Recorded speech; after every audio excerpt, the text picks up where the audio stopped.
প্রিয় শিক্ষার্থী, আজ আমরা লসাগু ও গসাগু অধ্যায়ের পার্ট 3 নিয়ে ভিডিও পার্ট 3 নিয়ে আমরা লসাগুর সূত্রাবলীর সাহায্যে কিভাবে শর্টকাট আমরা এমসিকিউ অ্যান্সার করা যায় এবং জবস ম্যাথে কিভাবে অ্যান্সার করা যায় এবং 6 to 10 ক্লাসে কিভাবে শর্টকাট ম্যাথ করা যায় সেটা আমরা শিখব।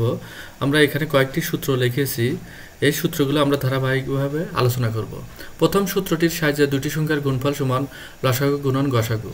এই একটি সূত্র থেকে দুটি সূত্র এসেছে, এখান থেকে লসাগু সমান দুটি সংখ্যার গুণফল ভাগ গসাগু, আবার এখানে গসাগু সমান দুইটি সংখ্যার গুণফল ভাগ লসাগু। আজকে আমরা লসাগু সমান দুইটি সংখ্যার গুণফল কিভাবে বের করা হয় সেটা আমরা শিখব। 1 নম্বর অঙ্কটি, দুটি সংখ্যার গুণফল 3380 এবং গসাগু 13 হলে সংখ্যা দুটির লসাগু কত? এটা 36তম বিসিএসে আসছে।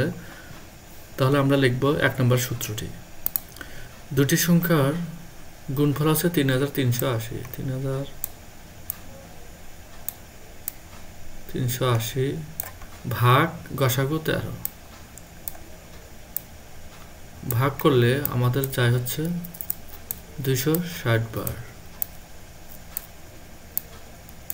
তাহলে আমাদের অ্যান্সার হচ্ছে 260। সঠিক উত্তরটি হচ্ছে ক নাম্বার। ধন্যবাদ, সবাই ভালো থাকবে।